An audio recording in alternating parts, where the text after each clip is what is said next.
hindi na raw maganda ang buhay sa Canada. Sa Canada, nag-expect na ako na mahal talaga yung living cost. Don't come to Canada if you have a comfortable life back home. Don't come to Canada. Magre-react lang po tayo dito sa video ni Filipino Panda sa TikTok. If you have a good job, a comfortable life, able to pay your medical bills, you don't have to worry about groceries. If this is your life, wherever you're from, don't come to Canada. Don't even think about selling all your assets to come here. Don't come to Canada if you have a comfortable life back home. All you're doing is setting yourselves up for being broke in Canada. Instead, focus your energy on improving your career back home. Ano bang masama sa pagsisimula? Ano bang masama kung magsimula ka sa wala? Philip Baco lang nga pala ng Feel Good. Hindi na raw maganda ang buhay sa Canada. Kung okay na ang buhay mo sa Pilipinas, established ka na, okay yung income mo, may healthcare ka, andun yung family mo, huwag ka na magpunta ng Canada. May comparison din dito na Canada ain't it no more. Kung dati ka magpunta ng Canada, okay. Pag ngayon ka nagpunta ng Canada, hindi na okay. Una sa lahat, hindi natin pwedeng pagkumpara yung dati sa ngayon. Parang sa Pinas, dati okay daw sa Pilipinas. Walang polusyon, walang traffic, konti lang yung mga tao. Okay lahat dati. Pag sa mga generations din, okay yung generation ko dati. Yung mga Gen Z ngayon, hindi na daw okay. No offense. Hindi natin pwedeng ipagkumpara yung dati sa ngayon. There's always something better. Yung experience mo, syempre, walang ibang makakapagsabi na mas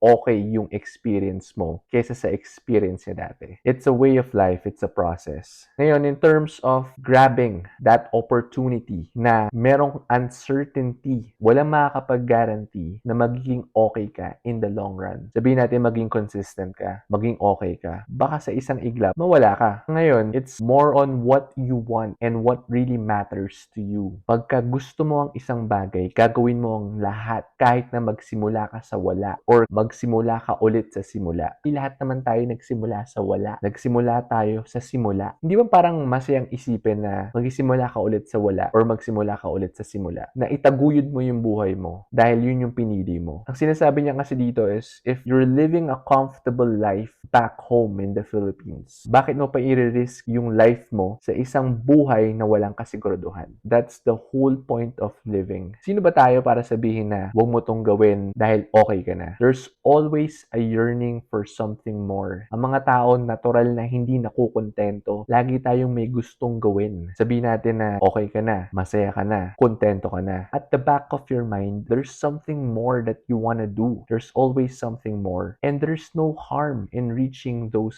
goals. Kung nalilimitahan ka lang or nare-restrict ka dahil dun sa fear mo na baka mag-fail ka, hindi ka uusad sa buhay. Parang pagsakay lang yan ng bicycle. Sa una, mahirap siyang gawin. Pero as you try, matututo ka eventually. Ganun din ang buhay. Hindi ka pwede mag-settle dahil nandiyan ka na sa comfort zone mo. Okay ka na sa buhay mo. You have to strive more. You have to aspire for more. You have to want to do something more para sa'yo, para sa pamilya mo, para sa buhay mo. Kung gusto mong magpunta ng Canada kasi ito yung dream mo, walang dapat na sino man ang maglimita sa'yo at magsabi sa'yo na hindi ka dapat magpunta sa Canada dahil hindi na maganda ang buhay. Kahit sa Pilipinas naman kahit saan sa buong mundo, sabihin nila hindi na maganda, mas maganda yung dati kaysa ngayon. Dapat progressive tayo. Lahat nagpro-progress, lahat nag-e-evolve. Kung nasaan ka man ngayon, huwag kang matakot na gawin or abutin ang pangarap mo dahil tingin mo magfe-fail ka. Regardless kung mag-fail ka man or hindi, mabubuo yung pagkatao mo. Kung natatakot kang gawin yung mga bagay na gusto mong gawin